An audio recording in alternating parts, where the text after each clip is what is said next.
मसीह यीशु के ज़िंदा जलाली बाबरकत पुरफज़ल नाम में आप सबों की सलामती हो।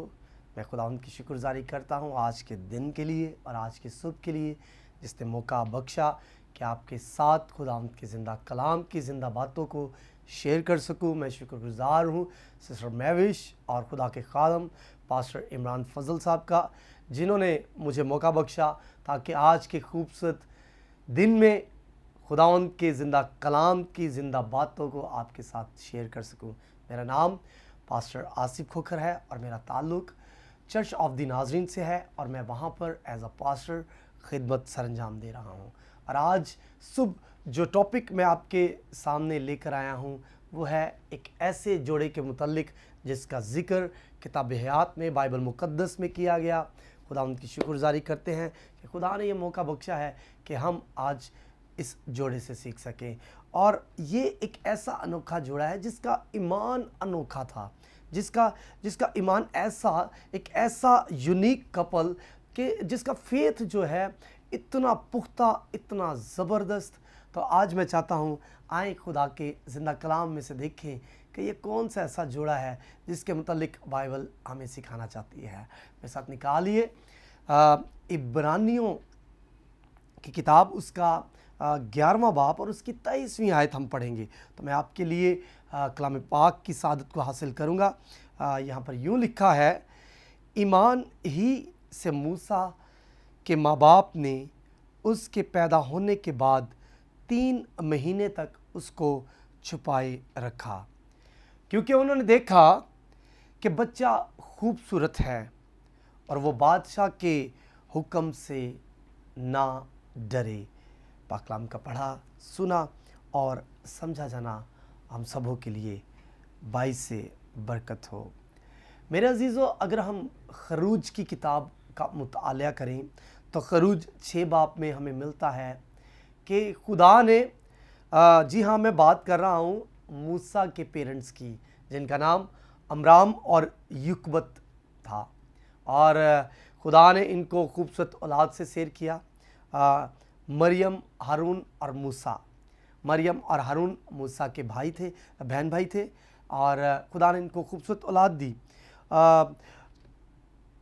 खरूज 6:20 के मुताबिक अमराम ने युकबत से ब्याह किया, जिनसे ये बच्चे पैदा हुए। इस दौर में हुकूमत जो थी वो फ़िरौन की थी, और फ़िरौन नहीं चाहता था कि इस्राएल की नस्ल जो है, इस्राएल के जो बच्चे हैं ये पैदा हों। वो नहीं चाहता था कि इस्राएल की नस्ल इंसानी बढ़ सके। और उसकी हुकूमत थी और वो अपनी हुकूमत में एक बादशाह था, और बादशाह जो ऑर्डर करता था उसके हुक्म को माना जाता था। तो ये जो बादशाह जिसका जिक्र मैं कर रहा हूँ, इसका नाम फ़िरौन था, और इसने इस्राएल के जितने बेटे पैदा होते थे ये उनको मरवा डालता था। वो चाहता था कि लड़के मारे जाएं और जो बेटियां हैं, लड़कियां हैं, उनको ज़िंदा रखा जाए। वो चाहता था कि इस्राएल की नस्ल जो है वो ख़त्म हो जाए। इसने हुक्म कर दिया, और जब बादशाह हुक्म करता है तो बादशाह के हुक्म की तामील की जाती है, माना जाता है। सो खुदा ने अब्राहम से वादा किया था कि मैं तेरी नस्ल को आसमान के सितारों और रेत के ज़र्रों की मानित तुझे क्या करूँगा, दूंगा, तुझे बख्शूँगा, और वो बेशुमार होगी, जिन्हें गिना नहीं जा सकता, जिन्हें कोई गिन नहीं सकता। यहाँ पर हम देखते हैं, यहाँ खुदा की मर्ज़ी शामिल नहीं थी कि इस्राएल के बेटे जो हैं वो मारे जाएं। ये बादशाह का जुल्म पर मबनी एक ऐसा हुक्म था जो कौम को ख़त्म करने के लिए था, जो नस्ल को ख़त्म करने के लिए था। एक कौम को ख़त्म करने का हुक्म फ़िरौन जारी कर देता है ताकि ये कौम घटती चली जाए, इनके लड़के ना हो और लड़कियां ही सिर्फ रह जाए। अमराम और युकबत ने बादशाह का ये नाजायज़ हुक्म ना माना। और इस हुक्म को ना मानने के सबब से उन्होंने अपने ईमान का अमली इजहार किया। हमने पढ़ा खुदा के कलाम में कि ईमान ही से मूसा के माँ बाप ने उसके पैदा होने के बाद 3 महीने तक उसे छुपाए रखा, उसकी केयर की कि ये बच्चा दिखने में भी खूबसूरत है और इसकी हिफाजत करना हमारा ज़िम्मा है, क्योंकि ये हमें खुदा की तरफ से मिली है और खुदा ने ये बेटा जो है हमें दिया है क्योंकि ये देखने में भी खूबसूरत दिखाई देता है। और मेरे अजीज़ों, जब ज़्यादा देर तक वो इसकी केयर ना कर सके तो उन्होंने क्या किया, उन्होंने एक टोकरा बनाया, चिकनी मिट्टी उस पर लेप की और लेप करने के बाद उसको पानी में छोड़ दिया ताकि ये बच्चा जो है किसी महफूज जगह पर, किसी महफूज मकाम पर जा सके जहाँ पर इसकी जान को कोई ख़तरा ना हो। ये बहुत कठिन काम था, बहुत मुश्किल काम था। एक माँ का जिगर का टुकड़ा उससे अलहदा हो, लेकिन चूँकि वो अपने बच्चे से बहुत प्यार करती थी, सो उसने ये अमल किया। और खुदा का प्लान देखे इसके लिए कि खुदा जब वो पानी में उसको बहाया जाता है, उस टोकरे में रख कर उस बच्चे को, तो खुदा ने उसका भी इंतज़ाम किया था। क्या होता है कि वहाँ पर फ़िरौन ही के घराने से एक औरत उसको ले लेती है और वो जब उसको देखती है तो वो देखने में चूँकि खूबसूरत था तो वो चाहती है कि मैं इस बच्चे को ले लूँ, मैं इस बच्चे को ले लूँ। एक औरत कहती है कि ये तो मुझे अबरानी लगता है, तो वो कहती है कि मैं किसी को ढूंढती हूँ जो इसकी टेक केयर कर सके, इसकी परवरिश कर सके। और खुदा का प्लान, उसी औरत के उसकी माँ के पास जाते हैं और वो इसकी परवरिश करते हैं। मेरे अजीज़ों, यहाँ पर ये सारी स्टोरी बताने का आपको एक मकसद है। ज़बूर 127 में लिखा है उसकी 3री आयत में कि देखो औलाद खुदावंद की तरफ से मिरास है और पेट का फल उसी की तरफ से अज्र है। आज जितने औलाद वाले हैं, आज ख़ास मैं मैसेज मेरे अजीज़ों में आपको देना चाहता हूँ। खुदा ने आपको भी यकीनन खूबसूरत औलाद से शेर कर रखा है। खुदा ने आपको औलाद दे रखी है, खूबसूरत औलाद दे रखी है, इंतहाई खूबसूरत। यहाँ पर जो गौर व फिक्र बात है वो है उनकी परवरिश का ज़िम्मा, उनकी तलीम और तरबियत, उनको अपने मज़हब, अपने ईमान, अपने कलाम, अपने खुदा के मुतल्लिक बताना। और जब मूसा बड़ा होता है, जो परवरिश, जो टीचिंग उसकी माँ ने उसकी की होती है, मेरे अज़ीज़ों, जब उसे पता चलता है कि मैं एक इब्रानी इंसान हूँ, मेरा ताल्लुक़ किस कौम से है, मेरा खुदा कौन है, मेरे अज़ीज़ों, वो सारी शान शौकत छोड़ देता है। आज एक बाप, एक माँ होते हुए हम किस तरह से अपने बच्चों की परवरिश करते हैं, आज बड़ा सवाल है हमारे मुआशरे में।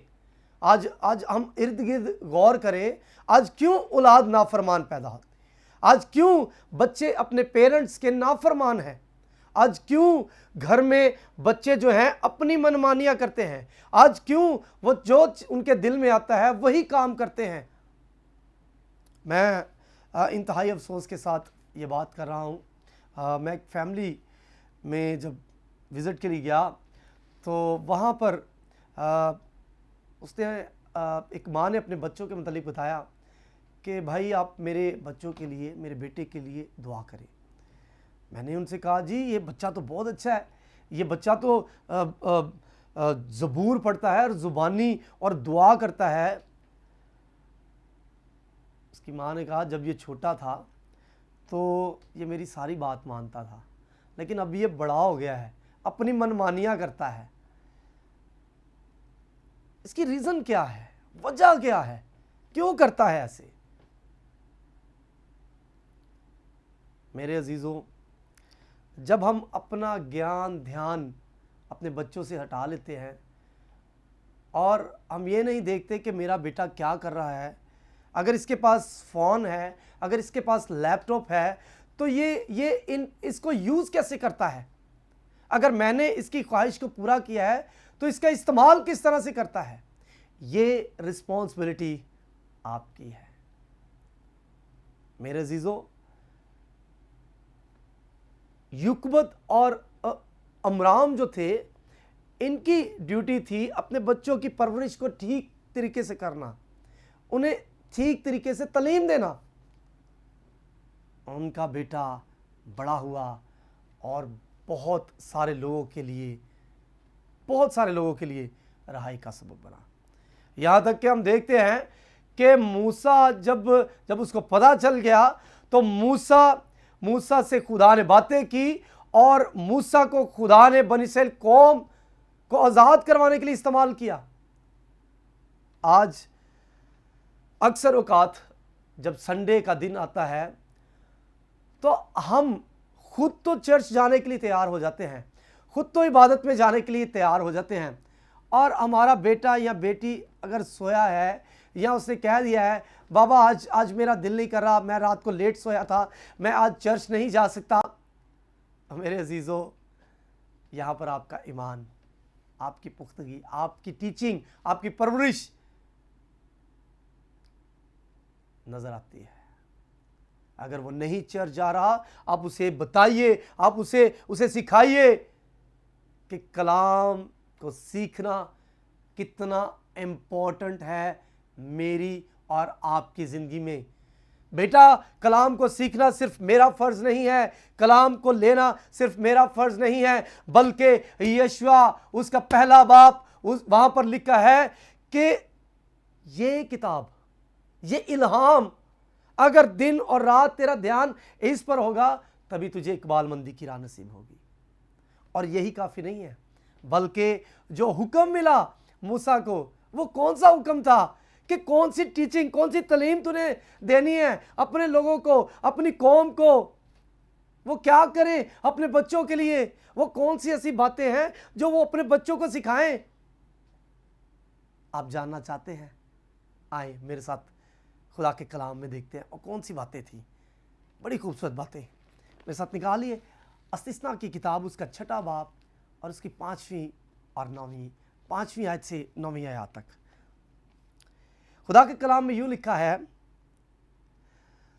तू अपने सारे दिल और अपनी सारी जान और अपनी सारी ताकत से खुदावंद अपने खुदा से क्या करना, मोहब्बत रख। और यही काफी नहीं है कि ये अमल कर लिया तो दैट्स इट, इनफ। आगे देखिए क्या लिखा है, और ये बातें जिनका हुक्म आज मैं तुझे देता हूं, इसका मतलब खुदा बात कर रहा है, खुदा हुक्म दे रहा है। इंसान होते हुए जब पेरेंट्स कोई काम कहता है या हमारा बॉस कोई काम कहता है तो उसको मानना कितना ज़रूरी हो जाता है, कितना इंपॉर्टेंट हो जाता है कि हाँ भाई बॉस ने कहा है, हाँ भाई मेरी माँ ने या मेरे बाप ने कहा है। ज़रा सोचिए, ये बातें खुदा कह रहा है, फिर इनको मानना, इन पर अमल करना कितना ज़रूरी है। आगे लिखा है, जिनका हुक्म आज मैं तुझे देता हूं तेरे दिल पर क्या हो, नक्श हो जाए, ये मिटने ना पाए, तेरे दिल के अंदर ये बातें नक्श हो जाएं, तो इनको स्टोर कर ले। और अगर हम ज़बूर 128 पढ़े तो उसकी पहली आयतों में लिखा है, मुबारक है वो शख्स जो खुदावन से डरता है और उसके हुक्मों पर चलता है।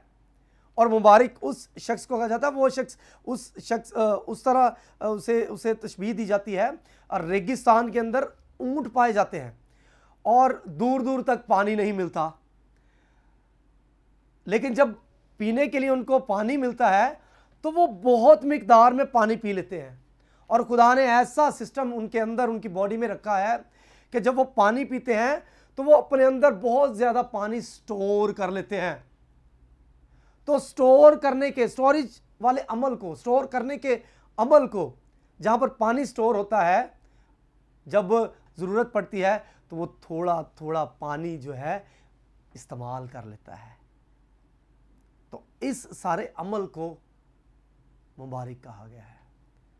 इसका मतलब खुदा का कलाम जो अपने अंदर स्टोर करता है, खुदा का कलाम जो अपने अंदर रखता है, खुदा का इल्हाम, खुदा के मुंह की बातें जो अपने अंदर स्टोर करता है, उस शख्स को मुबारक कहा गया है। अगर आज मैं और आप मुबारक बनना चाहते हैं तो इन बातों को जानना बहुत ज़रूरी है।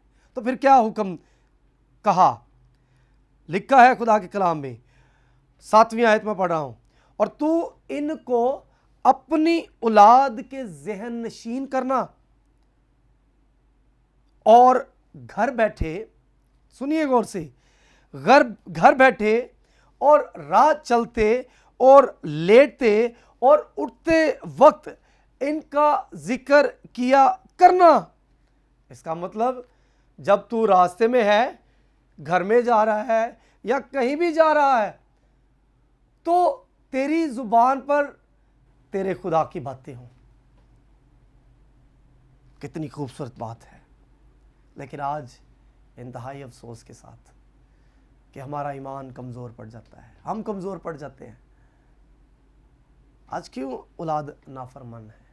आज क्यों? क्या कभी हमने गौर किया इन बातों पर?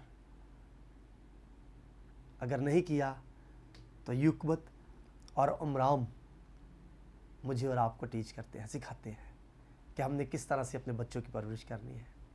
तभी हमें इकबालमंदी की राह नसीब होगी। वो बहुत सारे लोग के लिए नजात का सबब बना। मेरे अजीज़ों, आगे लिखा है, और तू निशान के तौर पर इनको अपने हाथ पर बांधना और वो तेरी पेशानी पर टिक्कों की मानित हो। आज अगर हम इबादत पर चले जाते हैं तो बाइबल को उठाना शायद मुश्किल हो जाता है, बाइबल नहीं पकड़ते लेकिन खुदा का कलाम कहता है इनको अपने हाथ पर बांधना और वो तेरी पेशानी पर टिक्कों की मानित हो। अगर हम गैर मज़हब की बात करें, अगर हम हिंदुइज़्म की बात करें, तो वो लोग जब मंदिरों में जाते हैं उनके माथे पर टिक्के होते हैं, तिलक लगाए होते हैं, उनका स्टाइल ही कुछ और होता है, और देखने वाला ज़रूर जान लेता है कि ये फलां शख्स का बेटा है और ये इस वक्त कहाँ जा रहा है, ये क्या कर रहा है। लेकिन आज मेरे और आपके मुतल्लिक क्या है, हमारे बच्चों के मुतल्लिक क्या है, आज बड़ा क्वेश्चन मार्क है। खुदा का कलाम हमें सिखाता है और कलाम कहता है, 9वीं आयत में आपके लिए पढ़ रहा हूँ, और तू उनको अपने घर की चौखटों और अपने फाटकों पर लिखना। आज हम खुदा का कलाम तो अपने घर में रखते हैं, लेकिन हम कितना उसको खोलते हैं, कितना उसको पढ़ते हैं। जितना ज़्यादा कलाम पढ़ेंगे, जितना ज़्यादा कलाम खोलेंगे, उतनी ज़्यादा ब्लेसिंग्स आएंगी। मेरे अज़ीज़ों, आज मुझे और आपको सीखने की ज़रूरत है। ये ईमान जो मूसा के सुपुर्द किया गया, ये ईमान जो उसके पेरेंट्स के सुपुर्द किया गया, उसके पेरेंट्स ने मूसा को डिलीवर किया और मूसा ने अपनी कौम को डिलीवर किया और बहुत सारे लोगों को गुलामी में से निकाल लाया। मेरे अजीजों, क्या आज मेरे और आपके बच्चे दूसरों के लिए रहाई का सबब बनते हैं? अगर नहीं बनते तो आज जानिए, आज खुदा के कलाम को सीखिए। जो ईमान आज तुझे सौंपा गया है वो कैसा है, वो कहाँ है?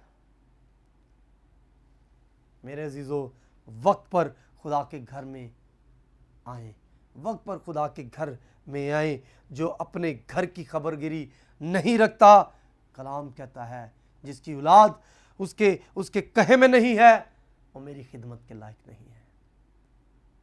मेरे अजीजों, आए अपने बच्चों की अच्छी परवरिश करें, आए अपने बच्चों को अच्छी टीचिंग दें, आए अपने बच्चों को अच्छा कलाम दें, आए अपने बच्चों को अच्छा ईमान दें, ताकि वो दूसरों के लिए नजात का सबब बन सके।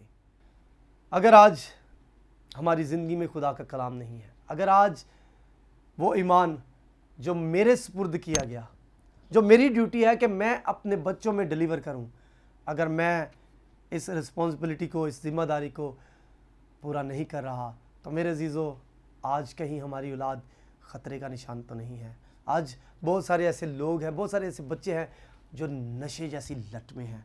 बहुत सारे ऐसे बच्चे हमें नज़र आते हैं जो हरामकारी जैसे गुनाह में हैं। बहुत सारे ऐसे बच्चे नज़र आते हैं जो मोबाइल्स, कंप्यूटर का मिसयूज़ करते हैं। बहुत सारे ऐसे बच्चे हमें नज़र आते हैं जो गलत सोसाइटी में, गलत सोबतों में पड़ जाते हैं। मेरे अजीज़ों, इससे पहले कि हमारे बच्चे नाफरमान बन जाएं, इससे पहले कि हमारी औलाद हमारे लिए सरदर्द बन जाए, इससे पहले कि हमारी औलाद किसी गुनाह में गिर जाए, इससे पहले कि वो किसी बड़ी मुश्किल का या बड़ी मुसीबत का सामना करे, मेरे अजीज़ों, आए अपने ईमान को अपने बच्चों में डिलीवर करें, अपने बच्चों में डिलीवर करें, और जो बातें खुदा के कलाम में लिखी हैं उनको अपनाएं। युकबत और अमराम ने एक बड़ा फैसला लिया कि ये बच्चा जो खुदा ने हमें दिया है, इसकी हिफाजत करना, इसकी तालीम और तरबियत करना हमारा फ़र्ज़ है। मेरे अजीज़ों, आज ये फ़र्ज़ मुझ पर और आप पर लागू आता है। ये फ़र्ज़ मेरा और आपका है, ताकि हम अपने बच्चों को अच्छी तालीम दें, अपने बच्चों को चर्च जाने के लिए उन्हें फोर्स करें। हम सेकुलर स्टडी के लिए लाखों रुपया खर्च करते हैं। हम चाहते हैं कि हमारे बच्चे पीएचडी करें, एफएससी करें, अच्छी एजुकेशन मास्टर्स करें। अच्छी बात है, करना चाहिए। तालीम हासिल करना हमारा हक है, ये करना चाहिए। लेकिन अगर तेरे पास नजात नहीं है, अगर तेरे पास पुख्ता ईमान नहीं है, अगर तेरे पास यीशु नहीं है, तो तेरी सारी डिग्रियां जो हैं वो फजूल हैं, क्योंकि तू ईमान में कामिल नहीं है। आज ज़रूरत इस बात की है कि अपने ईमान को अपने बच्चों में डिलीवर करें, ताकि हमारे बच्चे कामयाब हों और उस राह पर चलें जिस राह पर चलने के लिए खुदा ने मुझे और आपको शेयर किया, उस ईमान के साथ। और कलाम में हमने सीखा है कि तू इनको अपनी औलाद के ज़हन नशीन करना। स्कूल में टीचर कभी नहीं कहेगा कि कलाम सीखो, लेकिन घर में जो टीचर है वो मैं और आप हैं अपने बच्चों के। ये मेरा और आपका फ़र्ज़ है, ताकि मैं और आप अपने बच्चों के ज़हनों में इस कलाम को डिलीवर करें, बिठाएं, सिखाएं, दुआ करें, घर में दुआया मज़बे तैयार करें, घर में वो दिन डिसाइड करें कि हम इकट्ठे बैठकर फैमिली प्रेयर करेंगे। तो बच्चों को दुआ करना सिखाइए, ताकि वो ईमान में पुख्ता हों, वो जाने कि हम कौन हैं, हमारा खुदा कौन है, हमारा खुदा कैसा है, हमारा खुदा हैरान कुन है, हमारा खुदा मिरेकल्स का खुदा है, हमारा खुदा इलाहों का खुदा है, हमारा खुदा एल शदाई खुदा है, हमारा खुदा एलोहीम खुदा है, हमारा खुदा ऐसा खुदा है जो बड़े बड़े काम करता है, अकेला ही बड़े बड़े काम करता है। हमारा खुदा इलाहों का खुदा है, जिसने बनी इस्राएल कौम को फ़िरौन की गुलामी में से आज़ाद करवाया।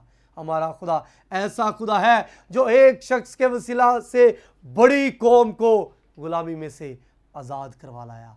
आज खुदा मुझे और आपको अपने बच्चों के लिए, अपनी कौम के लिए, अपनी नेबर्स के लिए, अपने शहर के लिए, अपने मुल्क के लिए इस्तेमाल करना चाहता है, ताकि हम भी नजात पा सकें। खुदा आज के कलाम के वसीला से मुझे और आपको बरकत बख्शे। God bless you all.